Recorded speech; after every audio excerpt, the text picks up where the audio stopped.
Look, we have a crisis in this country of political corruption.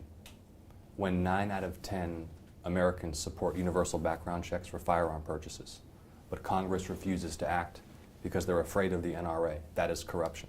When the federal government is silencing its own environmental scientists because the findings of that science threaten fossil fuel industry profits, that is corruption.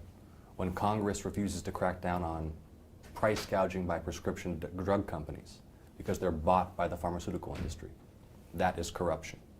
And our senator, Senator David Perdue, a man who in a half decade as our senator, while 1 in 3 rural Georgian children live in poverty, while we have the highest maternal mortality rate in the country, he has not come down from his private island once for a public town hall to answer his own constituents. He has to go. He's not effective. He runs errands for the president. He does favors for his donors. And we need change. He's obviously pretty highly tied to President Trump. When you ran in the 6th District, you were a little bit critical of President Trump, but you were circumspect, I think. Has there been an evolution in your thinking in terms of how voters will view your candidacy and their opinions of President Trump? I think this presidency is obscene.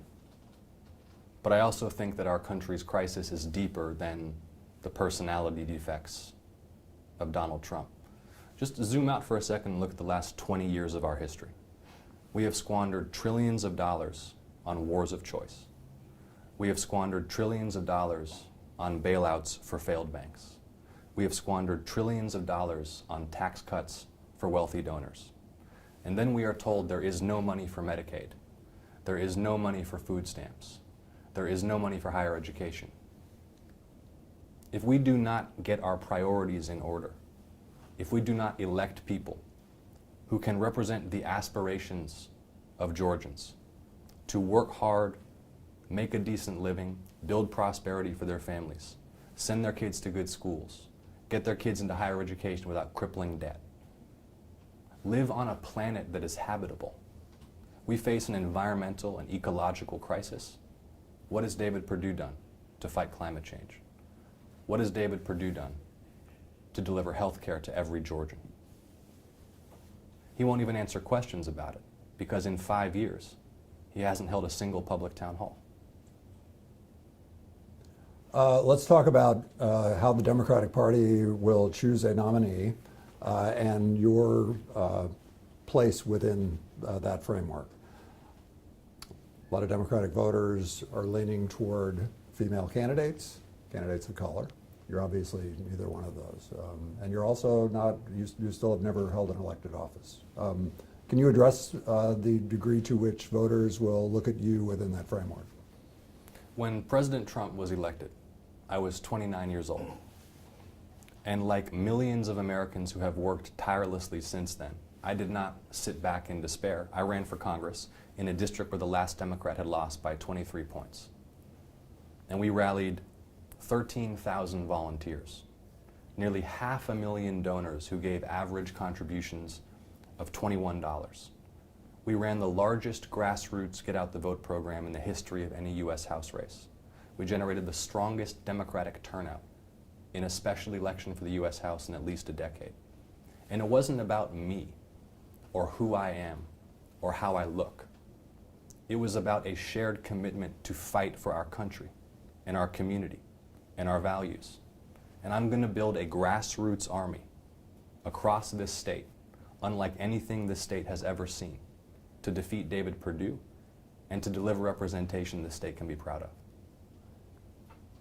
Now, one could argue that Stacey Abrams delivered or produced a grassroots army to some extent.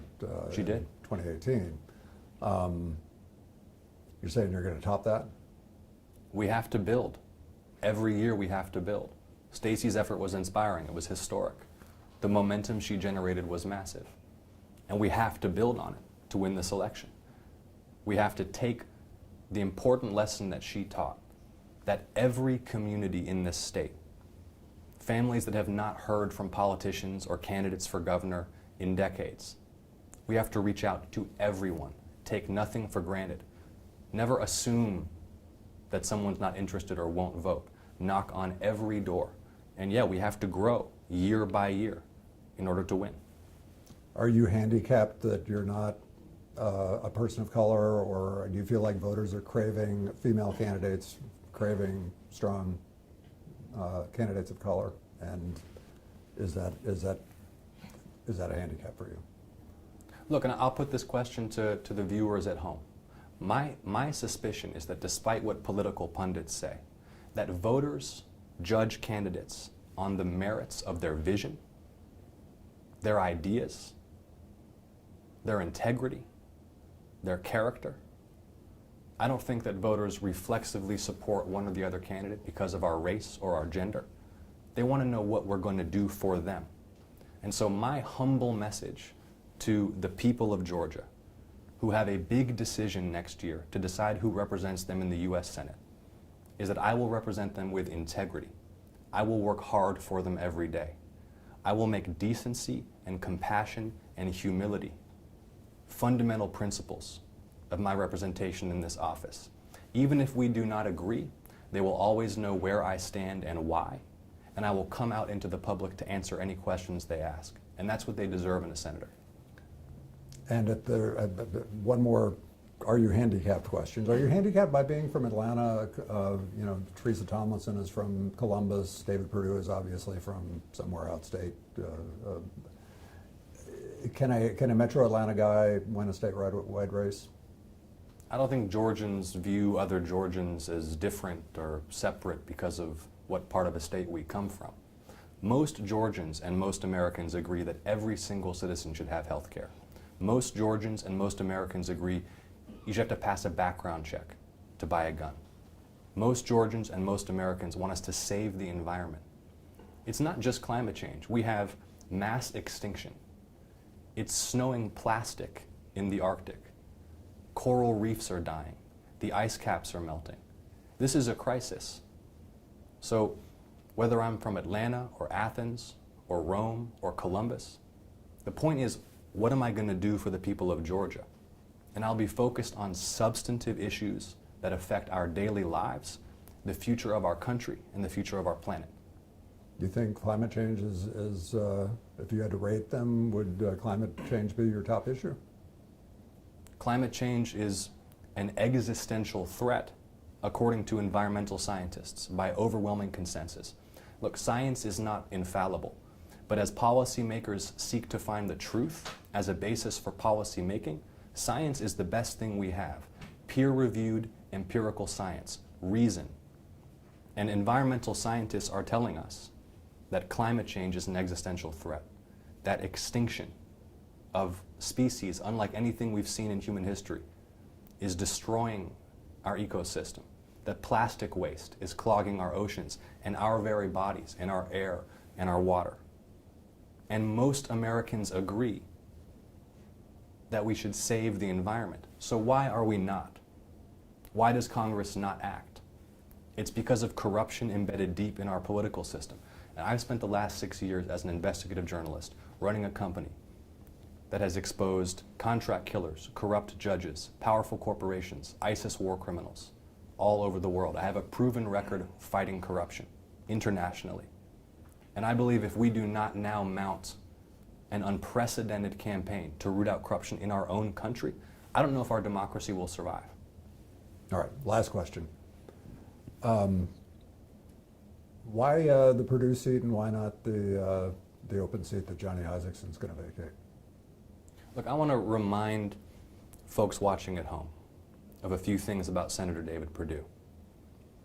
This is a man who portrays himself as an outsider, while his cousin is the Secretary of Agriculture and the former governor of this state. This is a man who, in 5 years as our senator, has not held one public town hall while he hides on the private island where he lives. This is a man who has done nothing to address the maternal mortality crisis in our state.